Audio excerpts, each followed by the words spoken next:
Le but n'est pas la victoire. Bangaman. C'est un commentaire que j'ai reçu dans mon compte TikTok.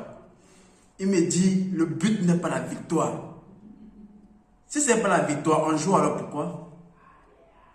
Si le but n'est pas la victoire dans un championnat, on joue pourquoi? Répondez à la question en commentaire. Le but dans une compétition, c'est la victoire. Il n'y a pas de demi-mesure là-dedans. Si tu pars pour accompagner les autres, c'est ton problème. Mais dans une compétition, et pire encore d'une haute envergure, c'est la victoire qui compte. J'ai fait un post récemment où je critiquais les choix de Samuel Eto'o et en disant que les Lions n'iront pas au 3e tour de la CAN. Il y a un commentaire qui me dit, le but ce n'est pas la victoire. Bangaman. Je fume le mbanga et confirme. Tu ne manques pas, je fume le mbanga là en vrai.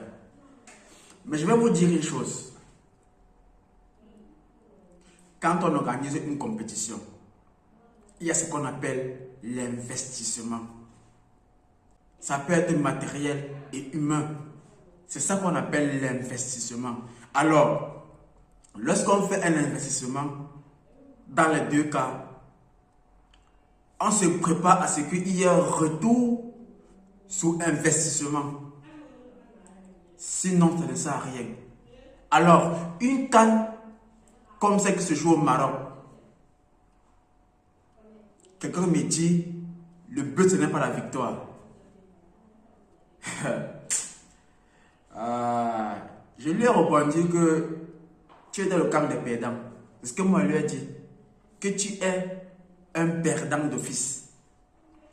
Parce que tu ne peux pas me dire que dans une compétition, le but ce n'est pas la victoire.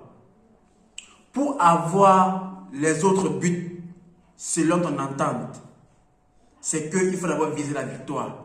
C'est avec cet objectif-là que tu te donneras à fond, à 100%, à 1000% même.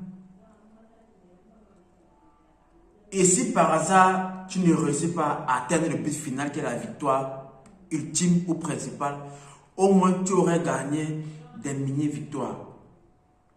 Et peu importe dans quel sens, c'est la victoire qui compte. Les Lions ne sont pas soudés. Les Lions indomptables du Cameroun ne sont pas soudés. Ils ne sont pas unanimes. Ils ne forment pas un bloc solide.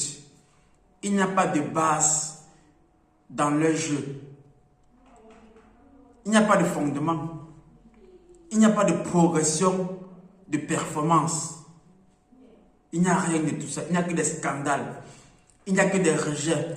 Il n'y a que des échecs. Il n'y a que des changements de coach, des changements de joueurs. Un joueur peut être délinquant, têtu. Mais s'il apporte un rendement fiable au stade, on le conserve. Tout ce qu'on peut faire, c'est de lui donner la possibilité ou bien de lui exiger un minimum de discipline. Mais mis à part ça, quand il est performant, quand il apporte du rendement au stade, on le conserve. Dans une compétition, il n'y a pas d'émotion. Il n'y a pas de choix personnel. Pas d'émotion dans une compétition, c'est impossible. Je ne m'entends pas avec X ou Y. S'il a un bon rendement dans le sport précis que je veux gagner, alors je le mets dans mon camp. Tout ce qu'on aura à faire, c'est pour le match, on reste unanime et après, chacun prend son côté. C'est ça les vrais hommes.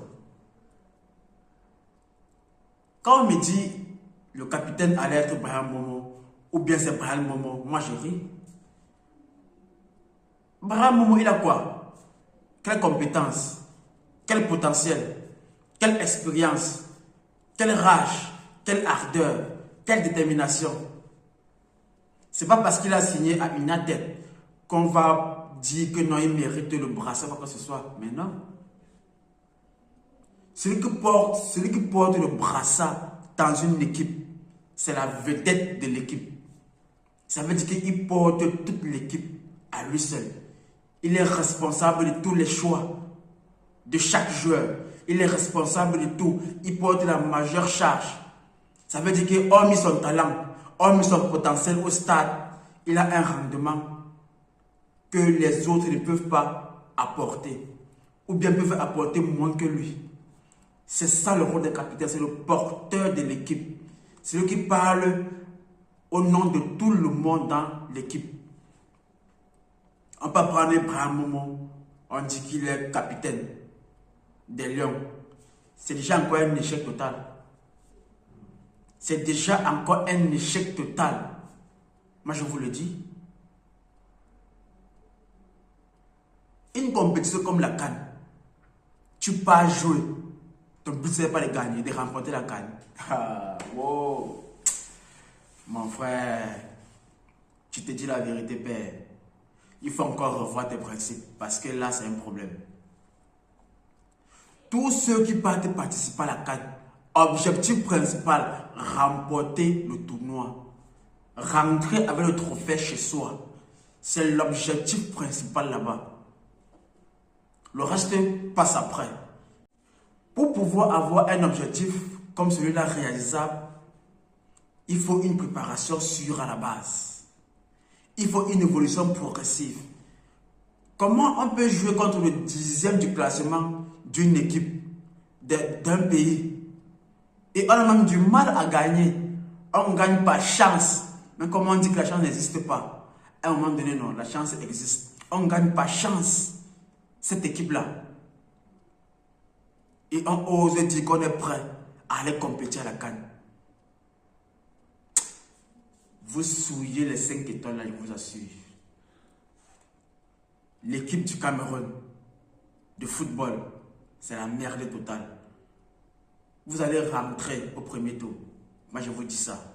Si vous voulez taper ma main, j'ai dit, si l'équipe du Cameroun traverse le premier tour, je fais des dépôts acquis des droits. Je fais des dépôts acquis des droits. Moi, je vous le dis. Le coach même, on ne sait même pas d'où il vient. On ne connaît même pas son potentiel.